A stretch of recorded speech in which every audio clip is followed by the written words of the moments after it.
Добар ден и добродојавте во уште едно издание на Формула на македонски, овој пат кратка анализа за големата награда на Русија која се водеше на автодромот во Сочи. Конечно победа за Валтери Ботас, а на другата страна катастрофален ден за Мекларен.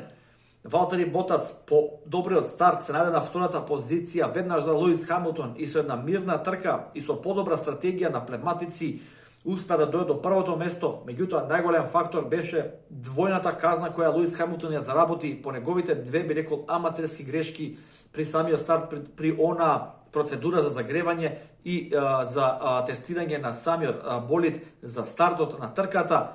Откога Луис Хамилтон ги одработи тие две казни со тие 10 секунди во пит-стопот, се најде на 11-та позиција и потоа лесно се проби до третото место кој му обезбеди место на подиумот.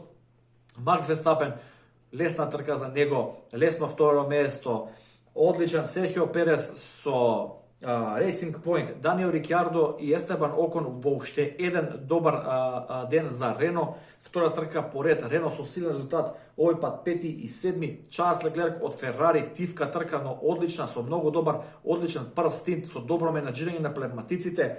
До шесто место, двата болида на Алфа Таури, 8 и 9, домашниот миленик Кивијат на 8 место, Пиер Гасли 9 и десетката ја комплетира Алекс Албон. Како што напомена во самиот почеток, катастрофален ден за Мекларен, откако Карлос Саинц во една глупава, непромислена грешка го слупа својот болид, а при тоа се извинувам, колатерална штета беше и неговиот тимски колега Ландон Норис, кој го оштети својот болид од тие остатоци од болидот на Карлос Саинц, па тука заедно со Алекс Албон се најдоа и двајцата последни на опашката. Ландон Норис се обиде со еден пит-стоп на тврдата компонента да издржи цела трка, но тоа се види дека беше преголем залаг. Последните 5 до 6 круга остана комплетно без гуми, би рекол, што мораше потоа да ги смени, додека Пиер Гасли и Алекс Албон водеа одлична борба за 9-то, односно 10-то место во поредокот.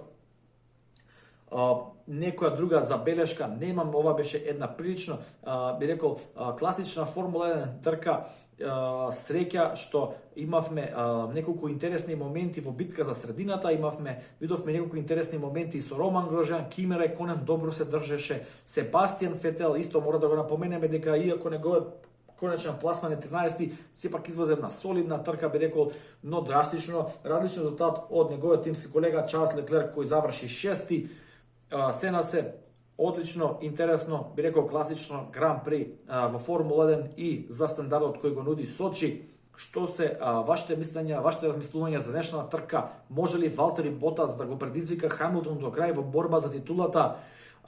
Може ли Ферари да се вмеша во борбата за трето место во конструктори? Рено, очигледно и Racing Point драстично го стигаат Мекларен. Мекларен на почетокот од сезоната имаше добри резултати, меѓутоа последниве неколку трки со послаби резултати ја отвори вратата на останатите тимови во борба за тоа трето место. Тоа дефинитивно ќе биде интересно да се гледа до самиот крај на сезоната и доколку можеби Валтери Ботас направи уште еден или два вакви резултати, па да влеземе во некое интересно финале на оваа сезона. Како и секогаш ви благодарам што го следите канал Формула на македонски. Лайк, шер, сабскрајб доколку ви се допаѓа содржината на каналот и ги очекувам вашите коментари подоле. Се гледаме за следната трка. Поздрав!